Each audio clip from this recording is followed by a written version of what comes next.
त्या अभंगाच्या मध्ये वेगवेगळे अभंग समजून देत असताना एक अभंग त्यांच्या वाचनात आला. त्या अभंगामध्ये तुकाराम महाराज म्हणत नाही की श्यामसुंदर महाराज किती धावत पळत आले आणि आता किती धावत पळत पुण्याकडे निघणार असले आणि इथे येऊन कितीही त्यांनी चांगल्या प्रकारचं प्रवचन कीर्तन केलं तरी त्यांना संत म्हणता येत नाही. कीर्तनकाराला संत म्हणता येत नाही. काय म्हणतात तुकाराम महाराज? नवती ते संत करिता कीर्तन सांगता पुराण नवती संत.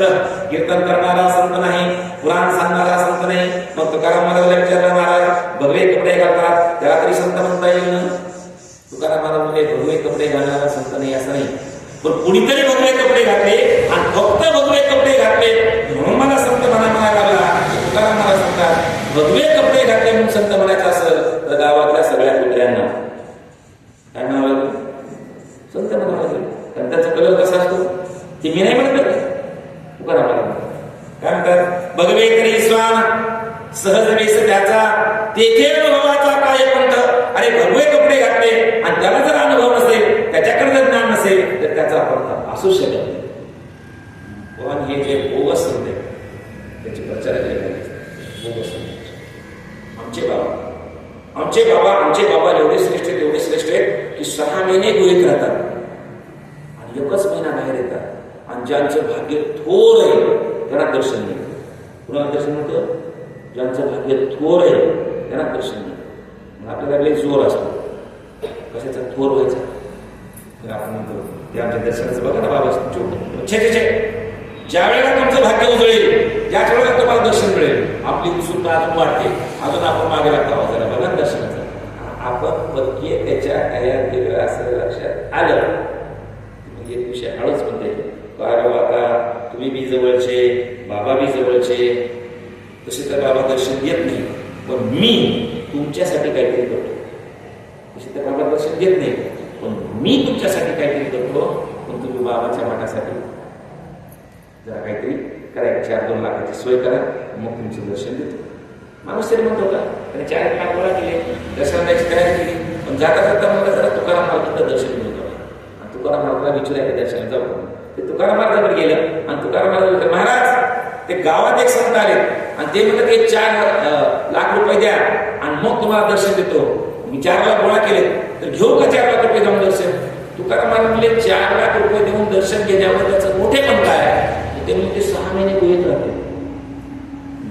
तुकाराम महाराज हसले आणि म्हणजे केवळ गुहेत राहते म्हणून 4 लाख रुपये दर्शन देऊन दर्शन घेण्यापेक्षा उंदराचं घेणं खूप बरे. 6 महिने गुहेत राहते ते 12 महिने कोण म्हणजे अशा प्रकारे या बोगस संतांचे असे प्रचारक असतात. तुकाराम महाराज म्हणले कोरोनिया भूमी मध्ये करेवा सारे जमीन कुरिकुरुम मध्ये राहत असेल तर त्याला संत म्हणता येत नाही. मग तुकाराम महाराज म्हणते महाराज तुम्ही जमीन करून राहण्याला संत म्हणत नाही, तुम्ही श्यामसुंदर महाराजांचं कीर्तन करण्याला संत म्हणत नाही, तुम्ही भगवे कपडे घातलेला संत म्हणत नाही, तुम्ही टिळे कपडे लावणारा संत म्हणत नाही. मग या जगात संत नाही का? या जगात साधुत्व नाही का? आणि त्यावेळेला तुकाराम महाराजांनी संतत्वाची आणि साधुत्वाची केलेली व्याख्या की जी आज इथे बसलेल्या प्रत्येक माणसाच्या हृदयावर करून ठेवली. तुकाराम महाराजांनी केली साधुत्वाची. काय म्हणतात तुकाराम महाराज? साधुत्व आहे कुणाकडे? जे गांजले गांजले त्यासी म्हणे जो आपुले तोच साधू ओळखावा देव तेथेची जाणावा. साधू आहे संत आहे पण कुणाकडे आहे?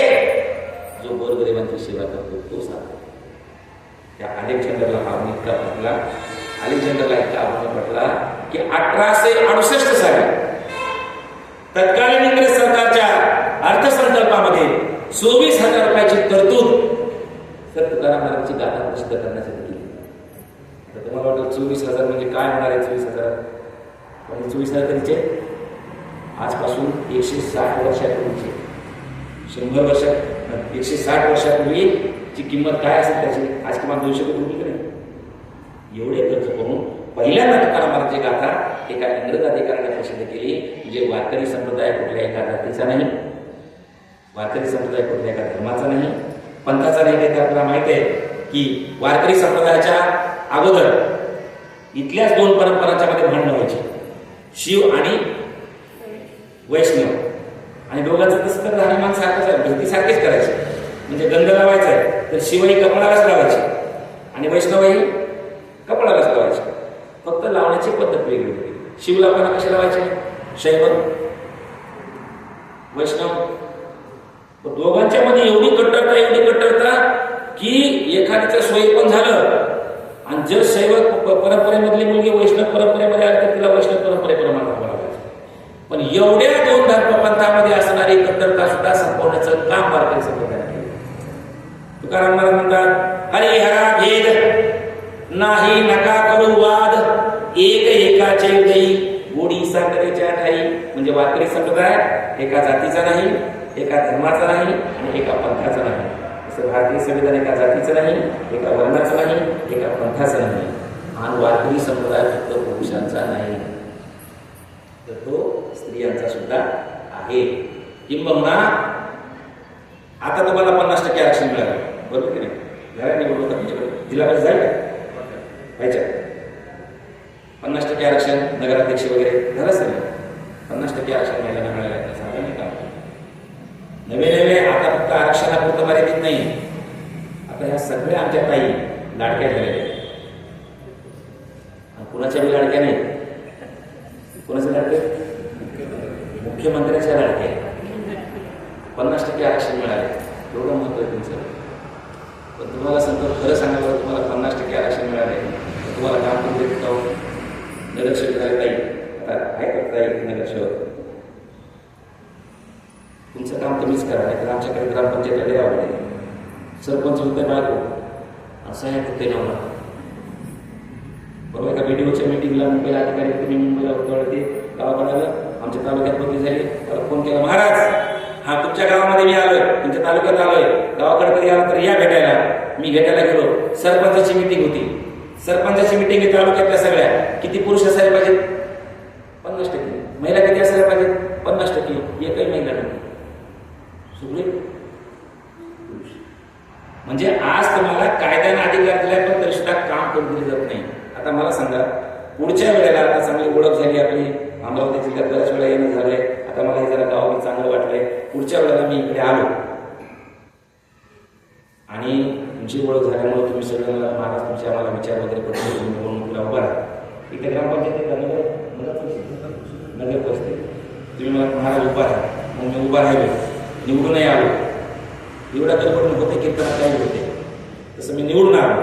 माझे 5 वर्ष पूर्ण झाले. मी पुन्हा या ठिकाणी नगराध्यक्ष पदाची निवडणूक लागली आणि माझा वॉर्ड महिलेसाठी दाखल झाला. ताई मी तिकीट कुणाला दिली? महिलेसाठी दाखल झाला. कुणाला दिली? बायकोला. म्हणजे केवढा माझ्यावर विश्वास आहे. पहिल्या भेटीत माझ्यावर एवढा विश्वास आहे की ताई म्हणतात तुम्ही बायकोलाच तिकीट द्या. हा विश्वास माझ्यावरचा नाही, इथल्या व्यवस्थेवरचा. 700 वर्षापूर्वी पंढरपूरच्या वाळवंटामध्ये वारकरी संप्रदायाची उभारणी झाली. त्यावेळेला संत श्रेष्ठ नामदेव महाराजांनी तिथलं नेतृत्व करण्याची जबाबदारी कोणाकडे दिली असेल तर ती आपल्या बहिणीकडे दिली नाही, आपल्या भावाकडे दिली नाही, आपल्या बहिणीकडे दिली नाही, तर ती जनाबाईकडे दिली. जनाबाई कोण आहे? जनाबाई. काय जनाबाईचं नामदेव महाराजांचं नातं आहे?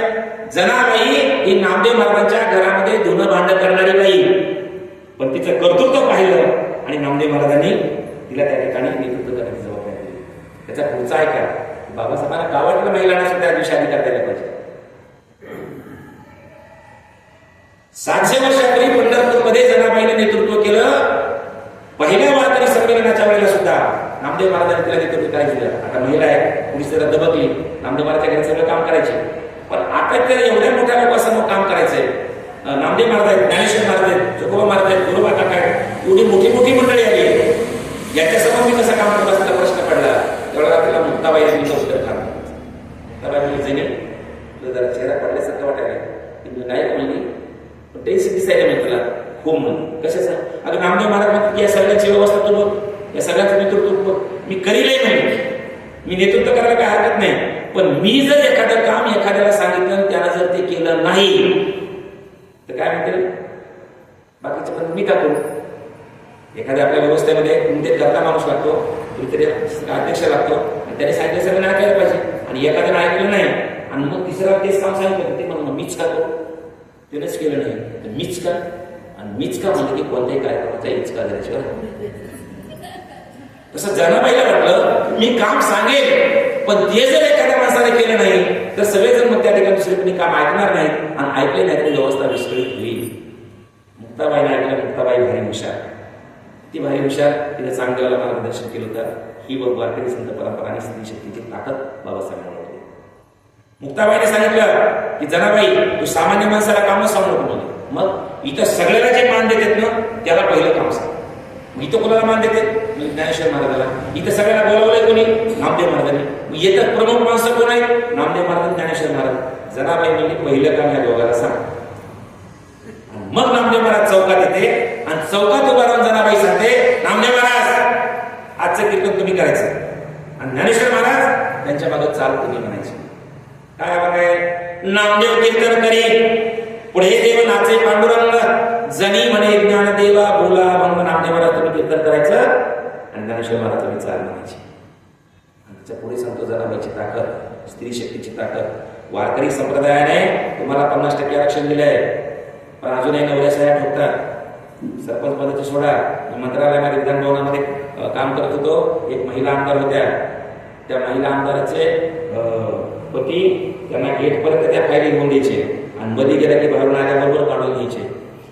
आज तुमची ही अवस्था आहे. पण 700 वर्षापूर्वी हा वारकरी संप्रदाय 34 वर्ष सांभाळण्याचं काम करणार आहे. नामदेव महाराज या वारकरी संप्रदायाचा विचार, समतेचा विचार सांगण्यासाठी 34 वर्ष पंजाबमध्ये जाऊन राहिले, आणि नामदेव महाराज पंजाबमध्ये जाऊन राहिले असताना इथला वारकरी संप्रदाय सांभाळण्याचं काम हे जनाबाई सोपवलं होतं. आषाढीची वारी, कार्तिकीची वारी, दर महिन्याची एकादशी, या सगळ्या परंपरा आपल्या सगळ्यांना माहिती आहे. एखादी महिला जर चांगलं काम करायला लागली तर आमच्या पुरुष मंडळीच्या मनात मळमळ करायला सुरुवात करतो, आणि मग त्या महिलेच्या बद्दल आम्ही कुजबूज करायला सुरुवात करतो. ठाकरे साहेबांनी त्याच्या चुका काढण्याचा प्रयत्न करतो. पण स्त्रिया ह्या आम्ही झोपेतून उठायच्या अगोदर उठलेल्या असतात, आणि आम्ही झोपेतून उठल्यानंतर सगळं आवडून झोपायला जातात. लहान लहान कामं करण्याची सवय असल्यामुळे महिलांच्या चुका फार निघत नाही. महिलांना आपण आबला म्हणतो, महिलांना आपण नाजूक म्हणतो. विशेषतः महिलांना काही घरी काय महिलांना काही कळत नाही असं म्हणते ना. बरं आवश्यक तुम्हाला वाटतं का आपल्याला पण हे चांगलं म्हणतात? तर शेतकऱ्यांनी आत्महत्या करू नये म्हणून आपल्याला माहिती आहे की मी विदर्भापासून मराठवाड्यापासून तिकडे कोकणामध्ये सगळीकडे जातो आणि प्रत्येक गावामध्ये जातो. गेल्यानंतर आता कीर्तन करायला काय करावं की चांगली जर व्यवस्था व्हावी वाटलं त्या घरातलं कौतुक केलं पाहिजे. बसलं की आम्हाला मला वाटतं काय तुमचा वाडा आहे, काय तुमचा मंगळा आहे, काय तुमचे बैल, असं सगळ्या मुलांना ताई म्हणतात महाराज हे तर काहीच नाही, याच्यापेक्षा आमचा संसार लय वर गेला असता. मग आमचे ह्यांना काही कळत नाही.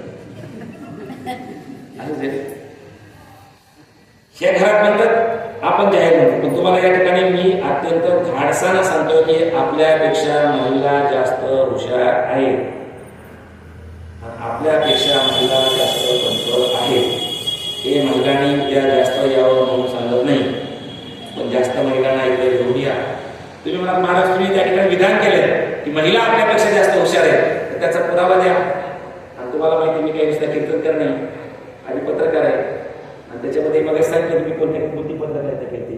20 वर्ष मुंबईमध्ये मी क्राईम रिपोर्टिंग केली, आणि त्याच्यामध्ये जर ETVला तुम्ही क्राईम डायरी नावाची मालिका पाहिली असेल तर त्या क्राईम डायरी मालिकेचे 1753 भाग मी एकट्याने लिहिले, आणि एवढे भाग लिहिलेले असताना माझ्या एकाही बातमीवर खुलासा आला नाही, डिफॉर्मेशनची केस झाली नाही. का झाली नाही? आणि पुरावा हातात ठेवतो आणि मग त्या ठिकाणी मी माझी बातमी किंवा व्याख्यान देत असतो.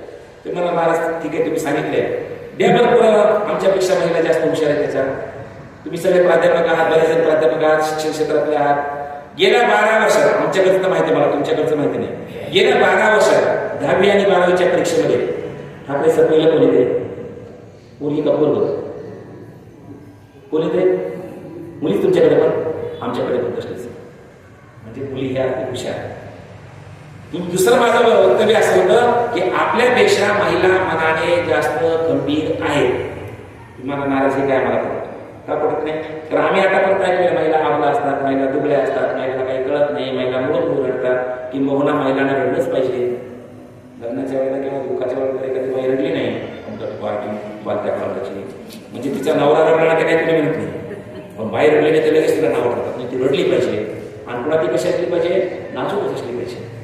मुली सर आपली असेल सगळ्यांची धारणा, पण महिला आपल्यापेक्षा गंभीर आहे. पुरावा सांगतो. मग सांगितल्याप्रमाणे विदर्भापासून मराठवाड्यापर्यंत आणि पश्चिम महाराष्ट्रापासून कोकणापर्यंत शेतकरी आत्महत्या करून बरे झाले देवा निघाले दिवाळे, बरी या दुष्काळी पिढ्यातली. तुकाराम महाराजच्या काळात दुष्काळ पडला, पण तुकाराम महाराज लगेच दुरी घेऊन लिंबाच्या झाडाकडे गेले नाही किंवा सोयाबीनवरचं औषध करून जीवन संपवलं नाही. उलट काय म्हणे, बरे झाले देवा निघाले दिवाळी. आणि माझे तुकाराम महाराज इतक्या समर्थपणे जर या संकटाला सामोरं जात असतील आणि आम्ही जर त्यांच्या विचाराचे वारस असू, तर आम्ही सुद्धा तितक्याच गंभीरपणे त्याचा सामना केला पाहिजे. असं शेतकऱ्यांना सांगण्यासाठी मी गावागावात जातो. विशेषतः ज्या भागात शेतकऱ्यांनी आत्महत्या केल्या त्या भागामध्ये जास्त, विशेषतः यवतमाळ जिल्हा, आमच्या मराठवाड्यात बीड जिल्हा, उस्मानाबाद जिल्हा, लातूर जिल्हा या ठिकाणी फिरत असतो.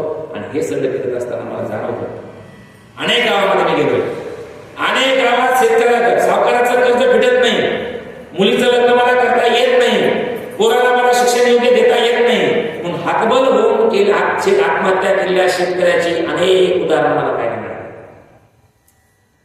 पण मला संसार झेपत नाही, मला सावकाराचं कर्ज फिरत नाही, मला अडचणीला सामोरं जाता येत नाही, असं कारण सांगून आत्महत्या केलेली एकही ताई मला आतापर्यंत भेटलेली नाही, एकही मुलगी मला आतापर्यंत भेटली नाही, एकही माय आतापर्यंत भेटली नाही. उलट नवरा मेल्यानंतर अनेक महिला त्या ठिकाणी कंबर कसून उभ्या राहिलेल्या आहेत. बापाच्या आणि आईची जबाबदारी त्यांनी एकटीने खांद्यावर घेतलेली आहे आणि शिकून मुलं डॉक्टर इंजिनियर केलेले नवरा गेल्यानंतर. पण आमच्याकडे अशा निवडणुका आहेत आणि मग शेतकऱ्यांनी आत्महत्या करावी. वाय आमच्या नेत्यांना प्रेम दाखवून येतं, लगेच गाडी घेतात, 10,000चा चेक पाकिटात घालतात आणि एकटीने जायचं. आमच्यासारख्या पत्रकारांना 10-12 पत्रकारांच्या गाड्या, त्याच्यामध्ये कॅमेरे, आणि मग त्या शेतकऱ्याच्या घरी जायचं. आणि शेतकऱ्याच्या घरी गेल्यानंतर त्या शेतकऱ्याचं लेकरू तिकडं चिखलामध्ये माखलेलं वगैरे असतं. यांच्या गाडीकडे गेलं तर ती गाडी डेटॉलनं पुसून घेतील. पण जर अशा प्रकारचं ते लेकरू जर बरोबर गेलं, समोर गेलं, तर ते त्या ठिकाणी त्या लेकराला जवळ बोलवतात की पांढरं पट्ट झालेला कपाळच नाही, आई आहे त्याची, त्या आईला त्या ठिकाणी जवळ बोलवतात. कॅमेरे फिरायला लागतात आणि जसे जसे कॅमेरे फिरायला लागतात तसा तसा चेहरा, त्या नेत्याचा चेहरा गंभीर होतो आणि गंभीर झालेल्या चेहऱ्याने तो नेता मग त्या ठिकाणी शेक देतो, फोटो काढले जातात, त्याच्या डोळ्यात फोटो पाणी येतं आणि मग त्या कॅमेऱ्याच्या लेन्स तसे सगळं टिपलं जातं आणि दुसऱ्या दिवशी टीव्हीवर दिवसभर अमुक तमुक शेतकऱ्याची आत्महत्या, तमुक नेत्याने मोठा आधार दिला. कितीचा? 10,000चा. तिथे मदत केली 10,000ची आणि आमच्या पत्रकारावर खर्च केले 1 लाख रुपये. मी त्यावेळेला 2014च्या दुष्काळामध्ये मी विधानभवनामध्ये पत्रकारिता करत होतो. मी पाहिलं की कालच्या शुक्रवारी एक नेता गेलेला आहे. शुक्रवारी मी अधिवेशन संपलं, शनिवारी दिवसभर ते टीव्हीवर दाखवलं होतं. सगळे आमचे पत्रकार मित्र त्यावेळेला वेगवेगळ्या ठिकाणी पिकनिकला वगैरे जायचे. मी मात्र त्या ठिकाणी कुठे जात नव्हतो, कारण मला वर्षभर ट्रेनिंग घ्यावं लागायचं, तिथेच आराम मिळायचा. आणि म्हणून असं सगळीकडे गेल्यानंतर मी त्या हॉटेलवर थांबलेलो होतो. दिवसभर त्या पांढरा फट्टा पडलेला बाईचा चेहरा, तिचं ते लेकरू आणि त्याला अशा प्रकारचा नेता देत असलेला चेक, हे सगळं पुन्हा टीव्हीवर दाखवलं जात होतं. ते सगळं पाहिल्यानंतर माझ्या मनामध्ये प्रश्न निर्माण झाला की ही बाई विचार करत असेल की याने मला 10,000 रुपये दिले आणि या 10,000 माझं दुःख आज जगासमोर मांडलं. आणि दुसरा जर एखादा नेता परत आला तर ती बाई तशा दुःखाच्या प्रसंगातही पाय रोवून दारात उभा राहील आणि त्या दारातच त्याने त्याला सांगेल की मेला माझा नवरा तरी मला नका भेटू, मेला माझा नवरा तरी मला नका भेटू आणि माझ्या पोरासमोर बसून नका काढू. लाल दिव्याच्या गाडीतून येईल तुमचा ताफा, लाल दिव्याच्या गाडीतून येईल तुमचा ताफा, कॅमेऱ्यात पाहून पाहून मारल्या जातील थापा, पांढरा थोड रुमाल काढून डोळे सुद्धा पुसा आणि पोरक्या माझ्या पोराला खिटून बसा, खोटा कंठ तुमचा नका देऊ ताटू आणि माझ्या पोरासंग बसून नका काढू. पुढे म्हणते माझं मालक कसं होतं, माझं मालक कसं होतं, शेतकरी माझा कसा होता, धनी माझं गुणाचं शेतामध्ये खपायचं, धनी माझं गुणाचं शेतामध्ये खपायचं आणि अर्ध्या पोटी राहून सुद्धा तिला जपायचं. धनी माझं गुणाचं शेतामध्ये खपायचं, अर्ध्या पोटी राहून सुद्धा तिला जपायचं. काळ्या आईची वटी भराया कर्ज थोडं काढलं, पीक गेलं जळून आणि कर्ज मात्र वाढलं. सावकार लागला छळू तेव्हा धीर लागला सुटू आणि माझ्या पोरासंग बसून म्हणून म्हणते पोरग जातं शाळेत, त्याची फीस नाही भरायला, जनावर उभीदारी चारा नाही चारायला, बोर कधी चाटून विहिरीला नाही पाणी, करपलेल्या शेताकडे पाहायचं तुम्ही. सरकार झालंय कोटग आणि सावकार लागले लुटू. माझ्या पोरासंग बसून नका बघा पुढे काय म्हणते. राज्याला जवळ घेऊन लई गोड बोललं. त्या दिवशी राज्याला जवळ घेऊन लई गोड बोललं. डोळ्यात दिसलं पाणी तेव्हा काळीज माझा हल्लं. राज्याला जवळ घेऊन लई गोड बोललं. डोळ्यात दिसलं पाणी तेव्हा काळीज माझा हल्लं. पहाटेच्याला जागाला जवळ नाही दिसलं. आड्याला फाशी कुंकुमाचं पुसलं. आता खोटे अश्रू डोळ्यात आणून नका चूक कुठो आणि माझ्या पोरासंग बसून मध्ये बरंच आहे. शेवटी सांगते, अधिवेशन सुरू आहे. कदाचित त्याच्यावर चर्चा होईल. चर्चेतून एखादा पॅकेज जाहीर होईल आणि पॅक झालेल्या पॅकेज प्रमाणे एखादा चेक सुद्धा माझ्याकडे येईल आणि मग म्हणते होईल घोषणा पॅकेजची मदतीचा चेक येईल. होईल घोषणा पॅकेजची मदतीचा चेक येईल. माझ्या पोराचा बाप सांगा पुन्हा म्हणते. आणि शेवटी म्हणते धनी जरी गेलं तरी मी नाही हरायची. धनी जरी गेलं तरी मी नाही हरायची. करून पोरतं पोरांना मी नाही मरायची. तुमचं मात्र थांबवा ढोंग मला नका भेटू. माझ्या पोरासंग बसून नका काढू. माझ्या पोरासंग बसून नका काढू. माझ्या पोरासंग बसून ही स्त्रियांचं मजबूत पण संतांनी ओळखलं डॉक्टर बाबासाहेब आंबेडकरांनी ओळखलं. आणि म्हणून आपल्या संविधान ज्या दिवशी लागू झालं, कोणत्या दिवशी? 26 जानेवारी 1950 रोजी संविधान लागू झालं आणि त्याच दिवशी आमच्या महिलांना मतदानाचा हक्क मिळाला. आपण अमेरिकेला पुढारी म्हणतो. अमेरिकेला आम्हाला ठाकरे सर प्रगत आहे म्हणतो. एखाद्याचं पोरग अमेरिकेला शिकायला असलं तर बाप लोकच बसत नाही. कार्यक्रमाला होतच सांगते आमचं पोरग अमेरिकेला शिकायला. पण एवढं त्या अमेरिकेचं कौतुक असलं तरी ठाकरे सर अमेरिकेच्या संविधानापेक्षा आमचं संविधान जास्त मजबूत आहे. तुम्ही म्हणाल महाराज पुन्हा तुम्ही विधान केलेलं आहे. आपल्या संविधानाबद्दल आदर असणं ठीक आहे, आपल्या संविधानावर प्रेम असणं ठीक आहे, पण आपल्या संविधानाचं चांगलं म्हणत असताना अमेरिकेला कमी कशाला म्हणायचं? आणि तसं तुम्ही कमी म्हणत असाल तर त्याचा पुरावा तुम्हाला द्यावा लागेल. देते पुरावा. अमेरिकेचं संविधान लागू झाल्यानंतर अमेरिकेचं संविधान लागू झाल्यानंतर तिथल्या महिलांना मतदानाचा हक्क मिळण्यासाठी 27 वर्ष संघर्ष करावा लागला. 27 वर्ष. अमेरिकेच्या महिलांना 27 वर्षे संविधान तयार झाल्यानंतर मतदानाचा हक्क नव्हता. ठाकरे सर ते मतदानाचा हक्क मिळाला. आम्हालाही तुमच्या पुरुषांच्या बरोबर समान अधिकार मिळावे यासाठी 8 मार्च 1909 रोजी अमेरिकेतल्या सर्व महिला एकत्र आल्या आणि त्यांनी आंदोलन केलं. म्हणून 8 मार्च हा दिवस साजरा करतो जागतिक महिला दिवस. कारण जगामध्ये पहिल्यांदा महिला आपल्या हक्कासाठी जागा झाल्या, पण त्याच्यानंतर सुद्धा त्यांना लगेच अधिकार मिळाला नाही. आमच्या इथे मात्र ज्या दिवशी संविधान लागू झालं त्याच दिवशी माझ्या माता भगिनींना मतदानाचा हक्क मिळाला.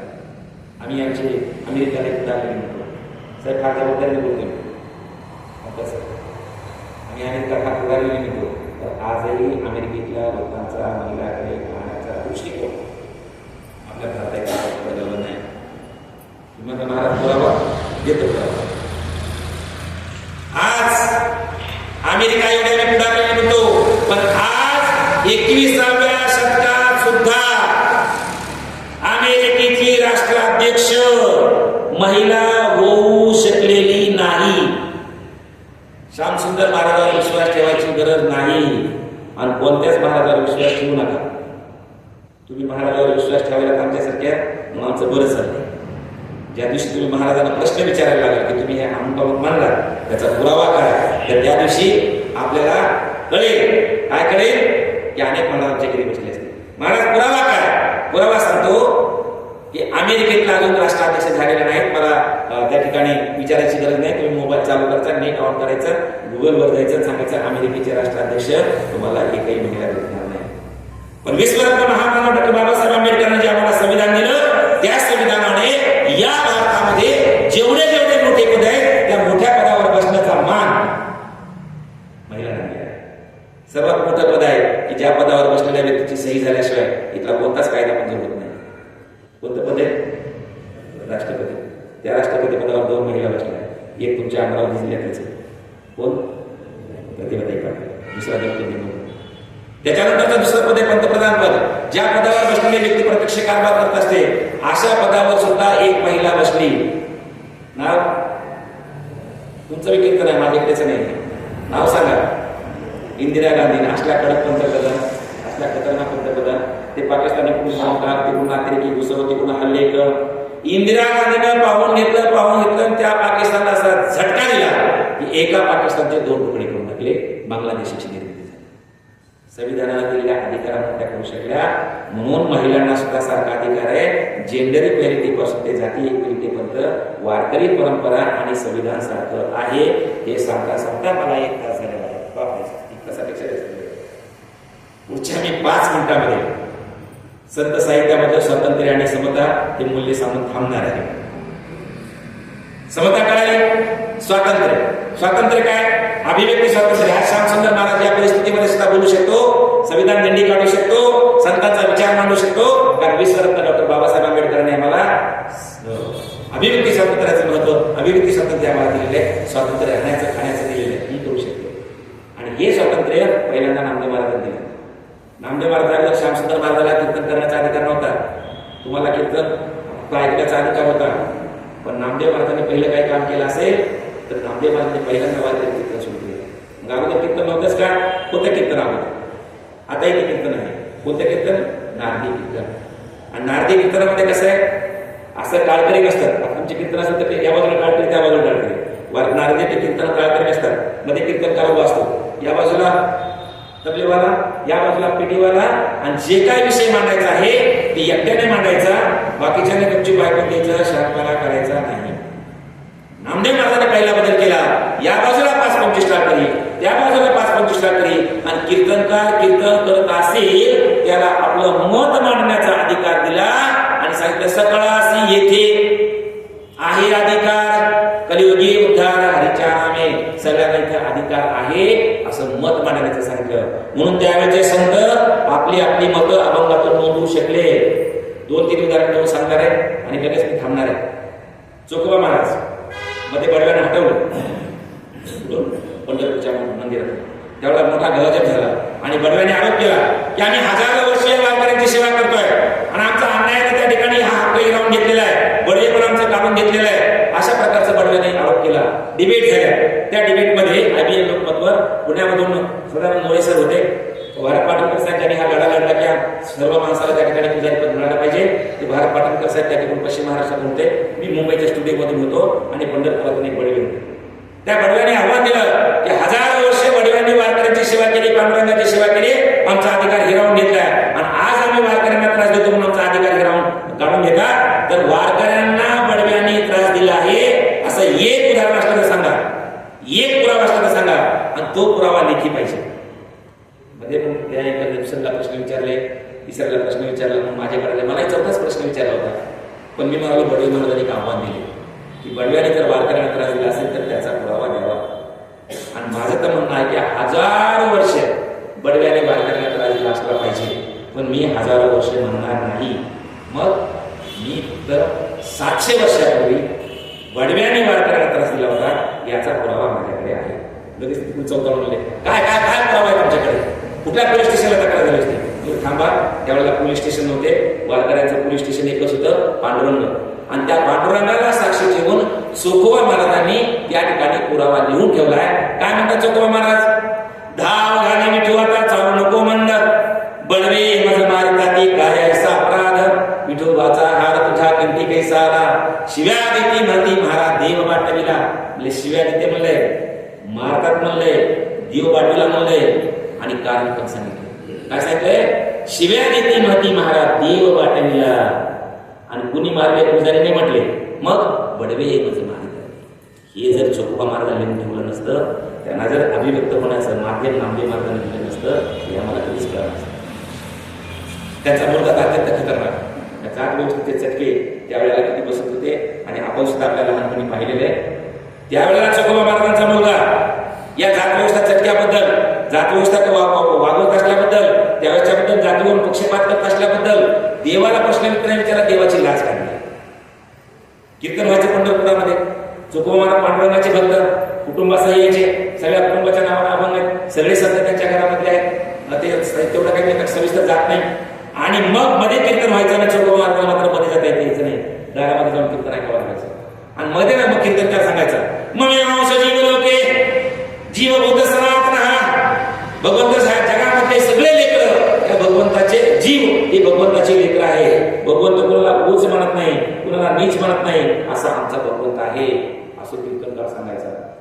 मग कीर्तन संपायचं, मग मध्ये पंक्ती बसायच्या आणि मध्ये मग पंचबापाचं अन्न वाटलं जायचं. त्या अन्नाचा वास दारात यायचा आणि चोकोबाचं कुटुंब केलेलं दाताचं पाणी गेली बाहेर बसायचं. पंक्ती उठायच्या आणि त्याच्यानंतर त्या उचललेल्या बसलेल्या पंक्तीचं खरकट उचलून पत्रवळ्या बाहेर टाकल्या जायच्या आणि मग त्या पत्रवळ्याचं उष्ट खाऊन या कुटुंबाला जागावं लागायचं. चोकोबाचा मुलगा कर्मंडळा रोज हे पाहायचा. कीर्तनकार सांगतो की देवाचे सगळे लेकर सारखे आहेत. मग माझा बाप कोणाचा लेकरू आहे, माझी माय कोणाचा लेकरू आहे, मी कुणाचा लेकरू आहे, मला का मध्ये कीर्तनाला बसता येत नाही, मला का त्यांच्या बरोबर जेवता येत नाही, असे प्रश्न त्याच्या मनात निर्माण व्हायचे. आणि असे प्रश्न निर्माण झाल्याबद्दल चूक हलवाचा मुलगा करून मिळा देवा असं पक्षपातीपणे का वागतो. म्हणजे देवाला प्रश्न नाही विचारत फक्त, तर असं पक्षपातीपणे वागल्याबद्दल कर्ममेळा देवाची लाज काढतो. काय म्हणतो कर्ममेळा म्हणतो अंगोची केली हे नाही आती तुझनाकडे श्रीपती जन्म गेला औषधी खाता आणि लाज नाही तुझ्या चित्ता. देवा असं पक्षपातीपणे वागताना तुला लाज कशी वाटते. नामदेव महाराजांचं अभंगाच्या माध्यमातून हे व्यक्त होण्याचं माध्यम, अभिव्यक्त होण्याचं माध्यम उपलब्ध करून दिलं नसतं तर हे दुःख आम्हाला कधीच कळलं नसतं. हे दुःख लोकांसमोर मांडता यावं म्हणून बाबासाहेबांनी अभिव्यक्ती स्वातंत्र्य असं सर्व स्वातंत्र्य आम्हाला दिले. समता कळाली, स्वातंत्र्य कळाले, बंधुत्व सांगून 1.5 मिनिटामध्ये थांबणार. बंधुत्व हे मूल्य संविधानामध्ये तुम्ही का घातलंय? तुम्ही समता तर दिले ना संविधानामध्ये, स्वातंत्र्य तर दिले तुम्ही संविधानामध्ये, मग बंधुत्व हे मूल्य घालण्याचं कारण काय आहे असा प्रश्न बाबासाहेबांना विचारला. तर बाबासाहेब म्हणतात की समता आणि स्वातंत्र्य लोकांपर्यंत पोहोचवण्यासाठी प्रत्येक ठिकाणी जर मला पोलिसाला दंडुका घेऊन उभं करावं लागलं तर ते खरं स्वातंत्र्य असणार नाही, ती खरी समता असणार नाही. ज्या वेळेला माणसं एकमेकाच्या माणूसपणाचा सन्मान करतील ते खरं स्वातंत्र्य असेल. आणि आपण पंढरपूरच्या वारीमध्ये पाहतो बघा. मी मुंबईला राहतो आणि मुंबईला एक सण सध्या फार जोरात चालू आहे. तुमच्याकडे ते लोण आले की नाही मला माहिती नाही, कोणतं सण माहिती आहे? गेल्या महिन्याची 31 तारीख 31 आणि ते 31 कसा साजरा होतो. आता काही कमी करण्याची गरज नाही. मोबाईलवर न्यू इयर सेलिब्रेशन ग्रुप स्थापन होतो. मग त्याच्यामध्ये कोणकोणत्या सेलिब्रेशन करायला त्याचा ग्रुप होतो. पण आता भेटायला सुद्धा काही पैसे एकमेकांना गोळा करायची गरज नाही. फोनवर पे केले जातात पैसे आणि मग ते सगळे मुलं 5, 25, 100 मुलं एकत्र 2-3 गाड्या करतात आणि मग ते पैसे गोळा करतात आणि 30 तारखेला रात्री एखाद्या गाड्या करून एखाद्या जवळच्या तीर्थक्षेत्राला जातात. 30 तारखेला लोणावळा, खंडाळा, तिकडे आमच्या कोकणामधले काही रिसॉर्ट तिथे जातात आणि तिथे जाऊन ज्ञानेश्वरीचं पारायण करतात. गुलाब महाराजांच्या चरित्रावर त्या ठिकाणी अध्ययन करतात. असं करतात का? नाही. काय करतात तुम्हाला माहिती. आणि जे तिकडे जाऊ शकलेलं नाही ते Girgaon Chowpatty, Juhu Chowpatty, gate of India या ठिकाणी जमा होतात. रात्री 11, 11:30 वाजता न्यू इयर साजरा करण्यासाठी, नववर्ष साजरे करण्यासाठी 10-12 मुलं आणि 10-12 मुली एकत्र येतात. 12:30 वाजता सेलिब्रेशन तिकडून आपल्या घराकडे निघतात. जवळच्या पोलीस स्टेशनमध्ये सगळ्यात 200-300 तक्रार दाखवतात. मी क्राईम रिपोर्टिंग केली आणि विश्वासाने सांगतो की त्याने माझ्याकडे चुकीच्या नजरेने पाहिलं, त्याने मला चुकीचा इशारा केला, त्याने मला चुकीचा त्याकडे स्पर्श केला. अशा 200 ते 300 तक्रारी दाखल होतात. पण 22 दिवसाचा प्रवास आहे. 2 लाख महिला आहेत, 3 लाख पुरुष आहेत, उघड्यावर आंघोळ आहे. कुठे? पंढरपूरच्या वारीमध्ये. तरी माझ्या एकाही माईची, एकाही ताईची तक्रार नसते की माझ्याकडे चुकीच्या नजरेने पाहिलं. कशामुळे होतं? एकमेकाच्या माणूसपणाचा सन्मान करण्यासाठी. ज्ञानेश्वर महाराज सांगतात की बंधुत्वाचं लक्षण काय आहे? जे प्राणची व्यक्ती सांडो तया सत्कर्मी रती वाढो भूता परस्परे पडो मैत्र जीवांचे. असा गाण्यामध्ये सगळ्यांचं जीवांचं एकमेकाशी मैत्र निर्माण व्हावं अशी मागणी ज्ञानेश्वर महाराज करतात. कोणत्या ग्रंथात ज्ञानेश्वर? आणि ज्ञानेश्वर हा ग्रंथ कोणत्या ग्रंथावर आधारित आहे? गीतेवर. पण गीतेचं तत्वज्ञान वेगळं आणि पसायदानामधलं तत्वज्ञान वेगळं. तुम्हाला महाराज असं कसं काय म्हणतात? तुम्हीच म्हणतात ग्रंथ आधारित आहे आणि वेगळं तत्वज्ञान कसं म्हणतात? गीतेचं तत्वज्ञान काय? परित्राणाय साधूनां पुढे विनाशाय दुष्कृताम. भगवंत सांगतात की मी सज्जनांचं रक्षण करण्यासाठी दुर्जनांना मारून टाकतो. याप्रमाणे जर पसायदान द्यायचं झालं असतं तर ते आताच्या सारखं झालं नसतं. मग ते पसायदान कसं असतं? आता विश्वात्मके देवी, जे दुष्ट आहेत ते सगळ्यापर्यंत तडफडून भरून झाले का परित्राणाय सर्वनाम विनाशाय दुष्कृताम. पण ती गीता सांगणारा भगवंत आहे, पसायदान म्हणणारे संत आहे. आणि संतांचं अंतःकरण आईचं असताना आईला आपलं कोणतंच बिलकुल मरावं असं वाटत नाही. आणि म्हणून ज्ञानेश्वर महाराज म्हणतात की दुर्जन मेला नाही पाहिजे. जे खरांची व्यंगती सांडो दयाला साखर मेहरती वाढो भूता परस्पर मैत्र जीवांचे बंधुत्वाचा सांगितलेला हा पहिला टप्पा. आणि त्याच्या वरचा टप्पा तुकाराम महाराजांनी पूजा करायचा. आता आपण सगळेजण आलात, मी महाराज आहे, तुम्हाला एक पूजा सांगणार. तेवढी पूजा ऐकली की ते खरं बंधुत्व तुम्हाला पडेल. तुकाराम महाराज सांगतात पूजेचं मी तुम्हाला तंत्र सांगतो, तुम्हाला पूजेचं वर्म सांगतो, तुम्हाला पूजेची टेक्निक सांगतो. काय टेक्निक आहे? कोणाही जीवाचा न घडू मत्सर, कोणत्याही जीवाचा मत्सर घडू नये. हे काय आहे? टेक्निक आहे, तंत्र आहे, वर्म आहे. कशाचं? वर्म सर्वेश्वर पूजनाचे. सर्वेश्वराच्या पूजनाचं वर्म काय असेल तर तुमचा तुमच्या कोणाचाच द्वेष होऊ नये. तर माणसाचा नाही म्हटलं, धर्माचा नाही म्हटलं, जातीचा नाही म्हटलं, तर जीवाचा म्हटलं. आपण या व्याख्यानाच्या निमित्तानं आज एकच संकल्प करूया की आजपासून आम्ही कोणाचाही जातीवरून, कोणाचाही धर्मावरून, कोणाचाही पंथावरून, कोणाचाही स्त्री आहे किंवा पुरुष आहे भेदभाव करणार नाही. तरच खरं हे प्रवचन त्या ठिकाणी कार्य लागलं असं मला वाटेल. तुम्ही म्हणा महाराज तुम्ही जाता थोड्या वेळापूर्वी सांगितलं व्याख्यानामध्ये की आता जातीयतेचा वनवा पेटलेला आहे. तुमच्या बीड जिल्ह्याच्या तर आम्हाला वेगवेगळ्या प्रकारच्या बातम्या जातीवर काय काय होतं ते कानावर येत आहे. जातीयतेचा वनवा पेटलेला आहे, धर्मांधतेचा वनवा पेटला आहे, अंधश्रद्धेचा वनवा पेटलेला आहे. आणि अशा या एवढ्या वनव्यामध्ये आम्ही एकटे जर समतेचा मंत्र घेऊन निघालो तर काय फायदा होईल? आणि आम्ही एकट्याने तरी मग तो प्रयत्न का करावा अशी निराशाची भावना तुमच्या मनामध्ये येईल. ती जावई तर ते अर्ध्या मिनिटाची गोष्ट संपणारे एका जंगलाला आग लागलेली असते. सर्व प्राणी आपल्या आपल्याकडून आग विझवण्याचा प्रयत्न करतात. चिमणी हत्ती आपल्या तोंडातून पाणी, सोंडेतून पाणी टाकतो, उंट आपल्या पाठीच्या गडातून पाणी टाकतो, वाघ आपल्या तोंडातून पाणी टाकतो. त्याच वेळेला एक छोटीशी चिमणी नदीवर जाते, 2 थेंब घेते, आगीवर टाकते, नदीवर जाते, 2 थेंब घेते, आगीवर टाकते. चिमणी घामाघूम. आणि चिमणीचं झालेलं हे घामाघूम रूप पाहून तेवढ्या संकटात ते हातीला हसू येतं. आणि हाती म्हणतो चिमणीबाई अगं तुझ्या या 2 थेंब पाण्याने आग विझणार आहे का? त्यावेळेला चिमणीने दिलेलं उत्तर फार महत्वाचं आहे. चिमणी म्हणाल दादा, हाती दादा, माझ्या या 2 थेंब पाण्याने हे आग विझणार नाही. माझ्या शक्तीची मला मर्यादा माहित आहे. पण हाती दादा, ज्या वेळेला या आगीचा इतिहास लिहिला जाईल त्यावेळेला माझं नाव आग लावणाऱ्याच्या यादीत नसेल, ती आग घेऊन पाहणाऱ्याच्या यादीत नसेल. तर ती आग विझवण्यासाठी ज्यांनी ज्यांनी प्रयत्न केले त्यांच्यामध्ये शेवटचं तरी नाव माझं राहावं म्हणून मी प्रयत्न करते. मी आपल्या सर्वांना या निमित्ताने एकच विनंती करेन की ज्या वेळेला अमरावतीचा इतिहास लिहिला जाईल, ज्या वेळेला या जिल्ह्याचा इतिहास लिहिला जाईल, ज्या वेळेला या विदर्भाचा इतिहास लिहिला जाईल, ज्या वेळेला महाराष्ट्राचा इतिहास लिहिला जाईल, तेव्हा आपलं नाव एक त्या अंधश्रद्धा पसरवण्याच्या रीत नसेल, आपलं नाव स्त्रियांचा द्वेष करणाऱ्याच्या, स्त्रियावर अत्याचार करण्याच्या रीत नसेल, आमचं नाव हे जातीयता पसरवण्याच्या रीत नसेल. तर या देशाला मजबूत करण्यासाठी ज्या ज्या महापुरुषांनी प्रयत्न केले त्या महापुरुषाच्या यादीत शेवटचं नाव आपलं राहावं असा आपण प्रयत्न करावा.